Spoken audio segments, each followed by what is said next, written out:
we will inform you about what the media is hiding about the personality of Turkish President Tayyip Recep Erdogan.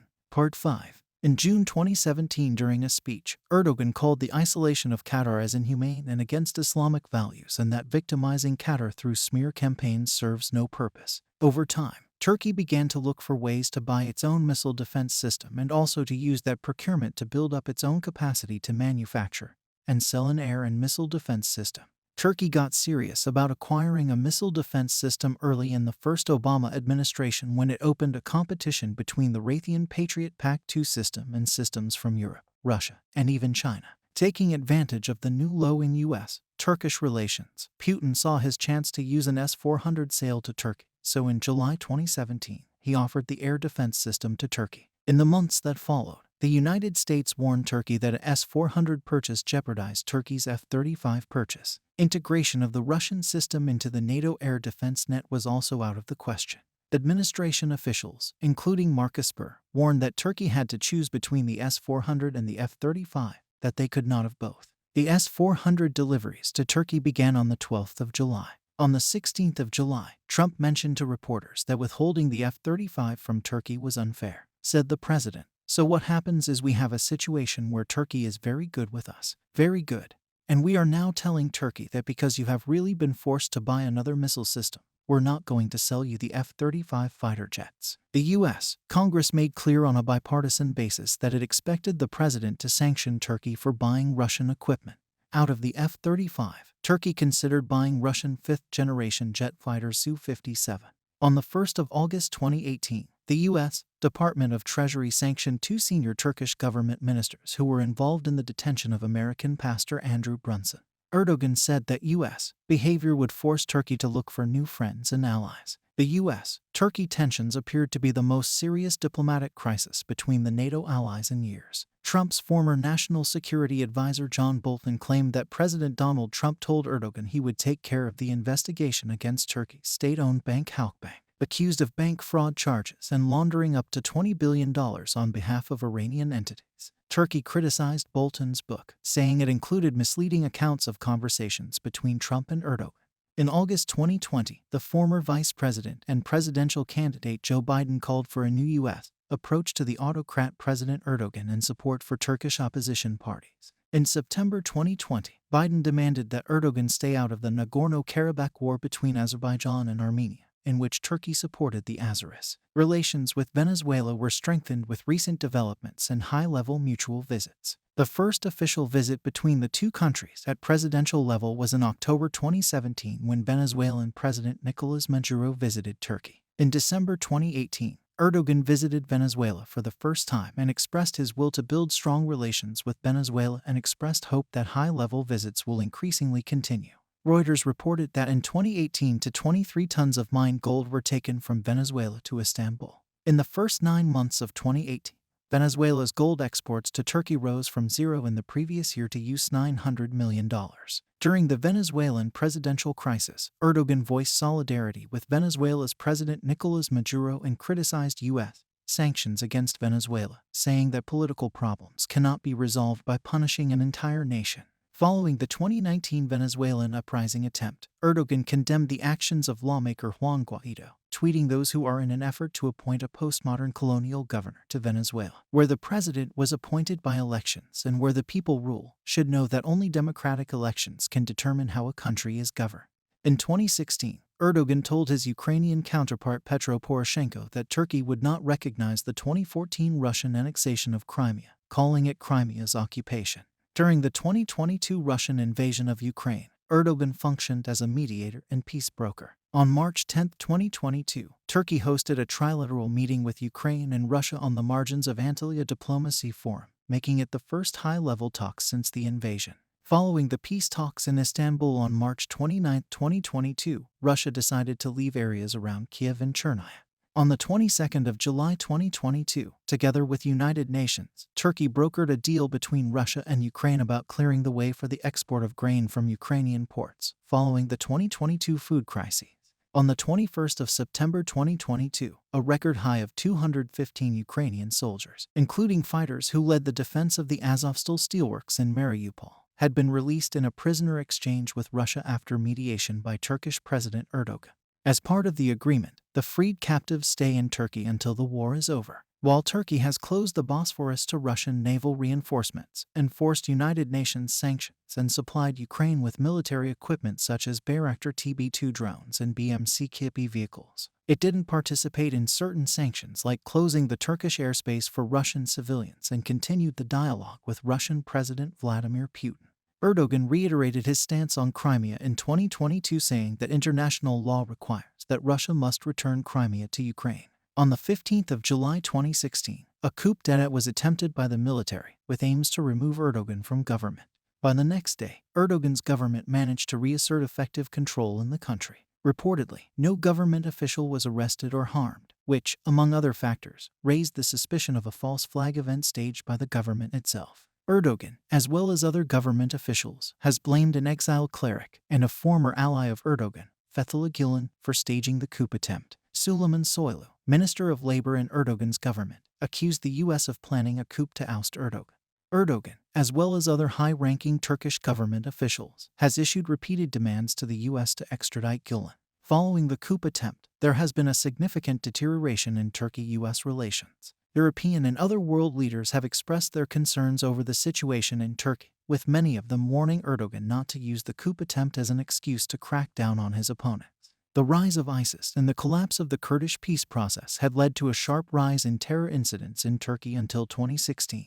Erdogan was accused by his critics of having a soft corner for ISIS. However, after the attempted coup, Erdogan ordered the Turkish military into Syria to combat ISIS and Kurdish militant groups. Erdogan's critics have decried purges in the education system and judiciary as undermining the rule of law. However, Erdogan supporters argue this is a necessary measure as Gülen-linked schools cheated on entrance exams, requiring a purge in the education system, and of the Gülen followers who then entered the judiciary. Erdogan's plan is to reconstitute Turkey as a presidential system. The plan would create a centralized system that would enable him to better tackle Turkey's internal and external threats. One of the main hurdles allegedly standing in his way is Fethullah Gülen's movement. In the aftermath of the 2016 Turkish coup d'état attempt, a groundswell of national unity and consensus emerged for cracking down on the coup plotters, with a national unity rally held in Turkey that included Islamists, secularists, liberals, and nationalists. Erdogan has used this consensus to remove Gülen's followers from the bureaucracy, curtail their role in NGOs, Turkey's Ministry of Religious Affairs, and the Turkish military, with 149 generals discharged. In a foreign policy shift, Erdogan ordered the Turkish armed forces into battle in Syria and has liberated towns from his control. As relations with Europe soured over in the aftermath of the attempted coup, Erdogan developed alternative relationships with Russia, Saudi Arabia, and a strategic partnership with Pakistan, with plans to cultivate relations through free trade agreements and deepening military relations for mutual cooperation with Turkey's regional allies. The Turkish currency and debt crisis of 2018 was caused by the Turkish economy's excessive current account deficit and foreign currency debt, in combination with Erdogan's increasing authoritarianism and his unorthodox ideas about interest rate policy. Economist Paul Krugman described the unfolding crisis as a classic currency and debt crisis of a kind we've seen many times, adding, at such a time, the quality of leadership suddenly matters a great deal. You need officials who understand what's happening, can devise a response, and have enough credibility that markets give them the benefit of the doubt. Some emerging markets have those things, and they are riding out the turmoil fairly well. The Erdogan regime has none of that. Early during his premiership, Erdogan was praised as a role model for emerging Middle Eastern nations due to several reform packages initiated by his government, which expanded religious freedoms and minority rights as part of accession negotiations with the European Union. However, his government underwent several crises, including the sledgehammer coup and the Ergenekon trials, corruption scandals, accusations of media intimidation, as well as the pursuit of an increasingly polarizing political agenda. The opposition accused the government of inciting political hatred throughout the country. In 2019, Erdogan once again publicly recited Ziya Gökalp's Soldier's Prayer poem, similar to how he had done in 1997. According to Hans Lucas Kieser, these recitations betray Erdogan's desire to create Gökalp's pre-1923 ideal, that is, a modern, leader-led Islamic Turkish state extending beyond the boundaries of the Treaty of Lausanne. As president, Erdogan has overseen a revival of Ottoman tradition, greeting Palestinian President Mahmoud Abbas with an Ottoman-style ceremony in the new presidential palace, with guards dressed in costumes representing founders of 16 great Turkish empires in history. While serving as the Prime Minister of Turkey, Erdogan's AKP made references to the Ottoman era during election campaigns, such as calling their supporters grandsons of Ottomans. This proved controversial, since it was perceived to be an open attack against the republican nature of modern Turkey founded by Mustafa Kemal Ataturk. In 2015, Erdogan made a statement in which he endorsed the old Ottoman term Kuliye to refer to university campuses rather than the standard Turkish word campus. Many critics have thus accused Erdogan of wanting to become an Ottoman sultan and abandon the secular and democratic credentials of the republic. One of the most cited scholars alive, Noam Chomsky, said that Erdogan in Turkey is basically trying to create something like the Ottoman Caliphate, with him as caliph, supreme leader, throwing his weight around all over the place, and destroying the remnants of democracy in Turkey at the same time. When pressed on this issue in January 2015, Erdogan denied these claims and said that he would aim to be more like Queen Elizabeth II of the United Kingdom rather than like an Ottoman sultan. In July 2020, after the Council of State annulled the cabinet's 1934 decision to establish the Hagia Sophia as museum and revoking the monument's status, Erdogan ordered its reclassification as a mosque. The 1934 decree was ruled to be unlawful under both Ottoman and Turkish law, as Hagia Sophia's waqf, endowed by Sultan Mehmed II, had designated the site a mosque. Proponents of the decision argued the Hagia Sophia was the personal property of the Sultan. This redesignation is controversial, invoking condemnation from the Turkish opposition, UNESCO, the World Council of Churches, the Holy See, and many other international leaders. In August 2020, he also signed the order that transferred the administration of the Kora Church to the Directorate of Religious Affairs to open it for worship. As a mosque, initially converted to a mosque by the Ottomans, the building had then been designated as a museum by the government since 1934. August 26, 2020, Erdogan gave a speech saying that in our civilization, conquest is not occupation or looting. It is establishing the dominance of the justice that Allah commanded in the region. First of all, our nation removed the oppression from the areas that it conquered. It established justice. This is why our civilization is one of conquest. Turkey will take what is its right in the Mediterranean Sea, in the Aegean Sea, and in the Black Sea. Erdogan has served as the de facto leader of Turkey since 2002. In response to criticism, Erdogan made a speech in May 2014 denouncing allegations of dictatorship, saying that the leader of the opposition, Kemal Kılıçdaroğlu, who was there at the speech, would not be able to roam the streets freely if he were a dictator. Kılıçdaroğlu responded that political tensions would cease to exist if Erdogan stopped making his polarizing speeches for 3 days. One observer said it was a measure of the state of Turkish democracy that Prime Minister Ahmet Davutoglu could openly threaten, on the 20th of December 2015, that, if his party did not win the election, Turkish Kurds would endure a repeat of the era of the White Toros, the Turkish name for the Renault 12, a car associated with the gendarmery's fearsome intelligence agents, who carried out thousands of extrajudicial executions of Kurdish nationalists during the 1990s. In February 2015, a 13-year-old was charged by a prosecutor after allegedly insulting Erdogan on Facebook. In 2016, a waiter was arrested for insulting Erdogan by allegedly saying, "If Erdogan comes here, I will not even serve tea to him." In April 2014, the president of the Constitutional Court, Hasim Kilik, accused Erdogan of damaging the credibility of the judiciary, labeling Erdogan's attempts to increase political control over the courts as desperate. During the chaotic 2007 presidential election, the military issued an e-memorandum warning the government to keep within the boundaries of secularism when choosing a candidate. Regardless, Erdogan's close relations with Fethullah Gülen and his Semaat movement allowed his government to maintain a degree of influence within the judiciary through Gülen's supporters in high judicial and bureaucratic offices. Shortly after, an alleged coup plot codenamed Sledgehammer became public and resulted in the imprisonment of 300 military officers, including Ibrahim Fırtına, Setin Dogan, and Engin Alan. Several opposition politicians, journalists, and military officers also went on trial for allegedly being part of an ultra-nationalist organization called Ergenekon. Both cases were marred by irregularities and were condemned as a joint attempt by Erdogan and Gülen to curb opposition to the AKP. The original Sledgehammer document containing the coup plans, allegedly written in 2003, was found to have been written using Microsoft Word 2007. Despite both domestic and international calls for these irregularities to be addressed in order to guarantee a fair trial, Erdogan instead praised his government for bringing the coup plots to light. When Gülen publicly withdrew support, and openly attacked Erdogan in late 2013. Several imprisoned military officers and journalists were released, with the government admitting that the judicial proceedings were unfair. When Gülen withdrew support from the AKP government in late 2013, a government corruption scandal broke out, leading to the arrest of several family members of cabinet ministers. Erdogan accused Gülen of coordinating a parallel state within the judiciary in an attempt to topple him from power. He then removed or reassigned several judicial officials in an attempt to remove Gülen's supporters from office. Erdogan's purge was widely questioned and criticized by the European Union. In early 2014, a new law was passed by Parliament giving the government greater control over the judiciary, which sparked public protests throughout the country. International organizations perceived the law to be a danger to the separation of powers. Several judicial officials removed from their posts said that they had been removed due to their secularist credentials.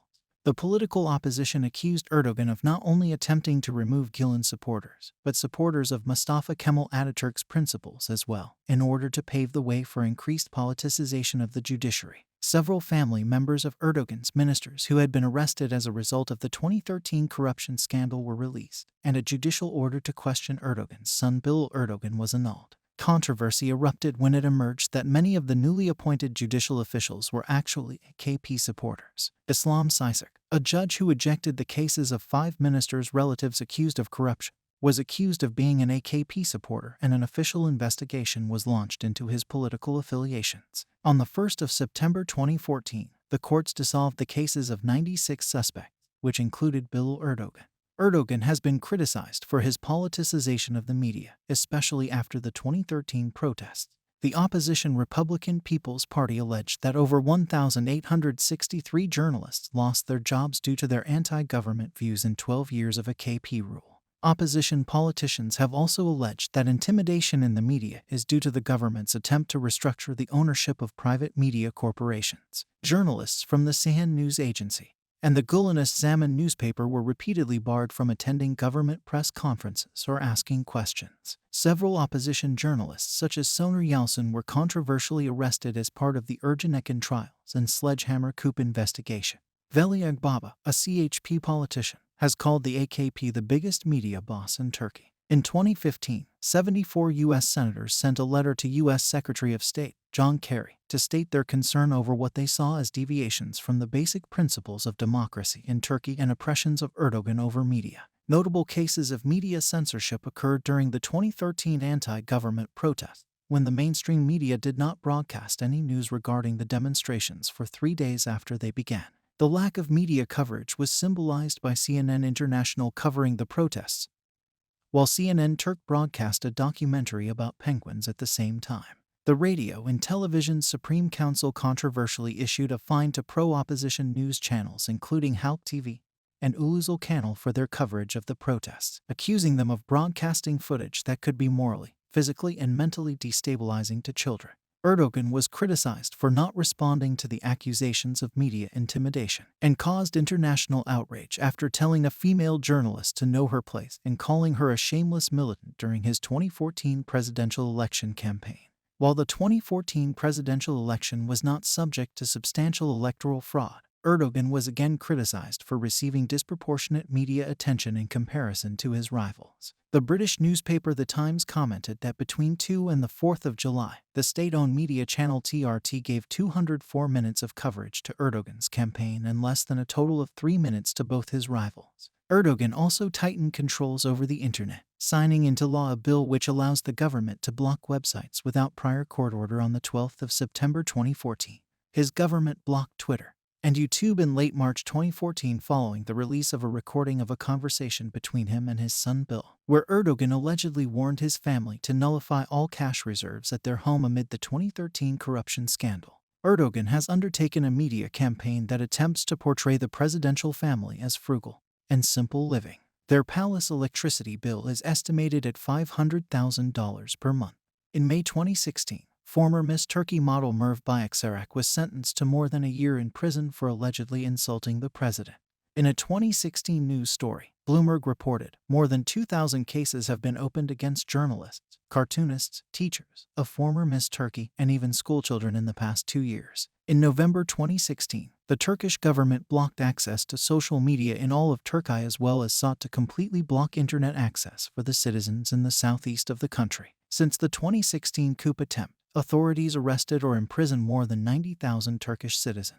In 2009, Turkish sculptor Mehmet Aksoy created the Statue of Humanity in Kars to promote reconciliation between Turkey and Armenia. When visiting the city in 2011, Erdogan deemed the statue a freak, and months later it was demolished. Aksoy sued Erdogan for moral indemnity, although his lawyer said that his statement was a critique rather than an insult. In March 2015, a judge ordered Erdogan to pay 10,000 liras. The term Erdoganism first emerged shortly after Erdogan's 2011 general election victory, where it was predominantly described as the AKP's liberal economic and conservative democratic ideals fused with Erdogan demagoguery and cult of personality. In 2002, Erdogan said that homosexuals must be legally protected within the framework of their rights and freedoms. From time to time, we do not find the treatment they get on some television screens humane, he said. However, in 2017 Erdogan has said that empowering LGBT people in Turkey was against the values of our nation.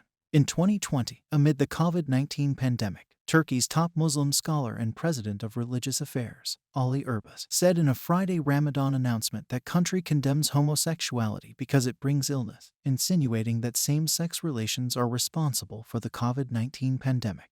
Recep Tayyip Erdogan backed Erbaz, saying that what Erbaz said was totally right. While Erdogan has declared several times being against anti-Semitism, he has been accused of invoking anti-Semitic stereotypes in public statements. According to Erdogan, he had been inspired by novelist and Islamist ideologue Necip Fazıl Kısakürek, a publisher of anti-Semitic literature.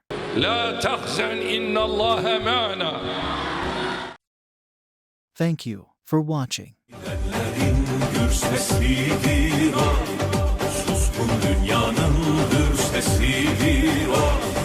Göründüğü gibi olan gücünü milletten alan Recep Tayyip Erdogan.